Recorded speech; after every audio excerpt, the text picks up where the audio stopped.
Well, hello everybody. Welcome back to the Shed of Dread. Let's get into the next one. So, this is an interesting one. Yeah,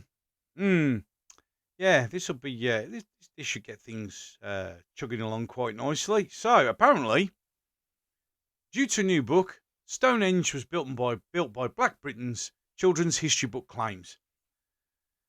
Yeah, okay. Any case, readers of the newly released book are told that the monument was built while Britain was a black country. No, it fucking wasn't. Let's get that right out there. This is revisionist history at its worst. So, Nutke and Kingsley and Betchy, sorry if I pronounced that wrong. I wish I had this book was written when I was a kid. Yeah, it'd still be a fucking lie then. I mean, you're showing all these pictures of black people, and no. Basically, no. Stonehenge was built by Black Britons in a new children's history book as claimed. Well, it really hasn't. The illustrated book entitled Brilliant Black History, which is, it's no, British history, there isn't any. I'm sorry to be based in fact, but there just isn't. By Nigerian-born British author Ntuki, I'm sorry if I said that wrong, says every single British person comes from a migrant. No, they don't. But the very first Britons were black. No, they fucking weren't. That's just an absolute load of bullshit. Readers of the newly released book are told that Stonehenge was built while Britain was a black country. Again, no, it isn't, and history shows that 100%. You're talking rubbish. The book, published by Bloomsbury and promoted by the Arts Council Funding for Literacy, the charity The Book Trust, states that Britain was a black country for more than 7,000 years before white people came. No, it fucking wasn't. Sorry, try reading actual history books instead of just writing your own piece of fucking fiction.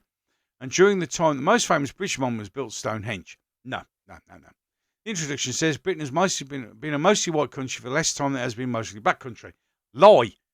That's just historically incorrect. Straight away, 100% lie. It's also racist.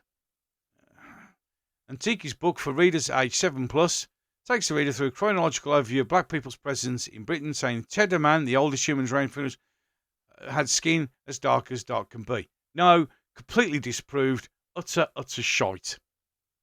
Absolute bollocks. The claims made in the book have caused concerns about some historians, no, nearly all of them, in fact, probably all of them, that children should be brought up reading misinformation. It massively is. The leaders of 2018 research of Cheddar Man's DNA said it was impossible to know with certainty how this early inhabitant looked. Correct. And other researchers noted problems with the attempt to predict skin tone from a genetic model used. Again, so darker than dark could be, lie. Fucking lie. No one actually fucking knows. So bullshit straight away.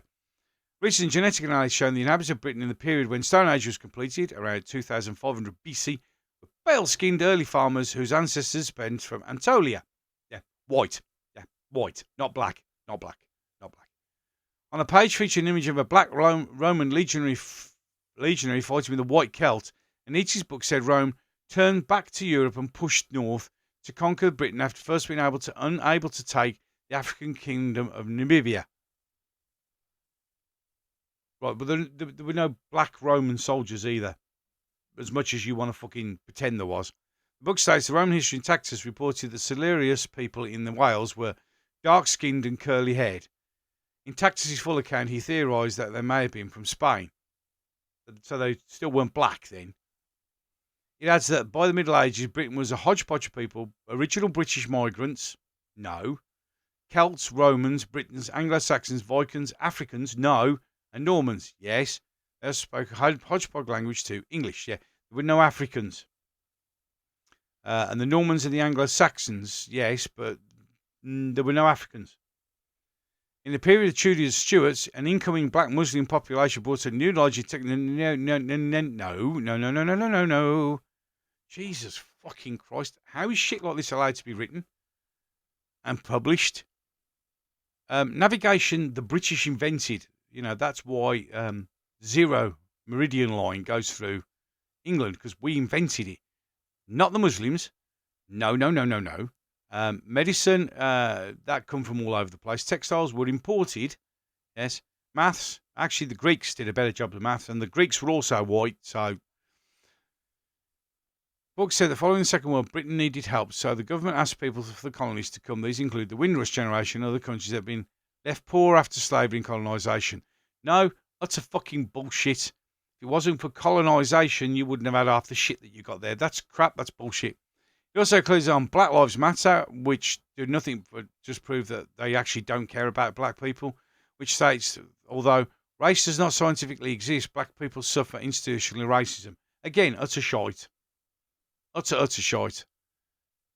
Race does scientifically exist. That's bullshit. Fucking hell. How is this A, allowed to be written, and B, allowed to even be in children's books? Things, absolute fucking shit.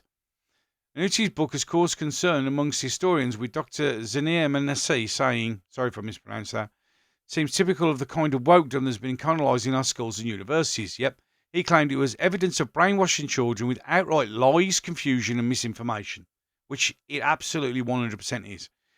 David Abdullah, sorry again, a historian and Cambridge emeritus professor, said the Nazis claimed that cultural achievements of the North will work from the blonde, fair-skinned folk. Making skin colour a criteria for judgment of the greatest achievement like Stonehenge is therefore not a new idea. It's also rubbish. It only gets interesting if their skins were blue or green. Representatives of Nuka have been approached for comment, and surprise, surprise, they didn't. So how is that allowed? Now, if a white guy wrote a book about black people and peddled a load of crap along there, or actually, pointed out the fact that one of the biggest races for slavery were blacks selling blacks. There'll be an outrage. But this has not only been written, it's also going to be put in schools. And that just shows you again how much our education system has been infected by the left-wing woke mind virus.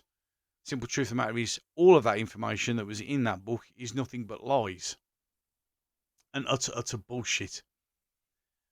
Yes, apart from, I will give it, the Windrush generation were brought in to help fill in the gaps because we'd lost a lot of our men fighting a war to bring the world out of potential oppression of the Nazis. The real kind of Nazis, not the made-up ones that you like to call me because I have an opinion that I don't agree with.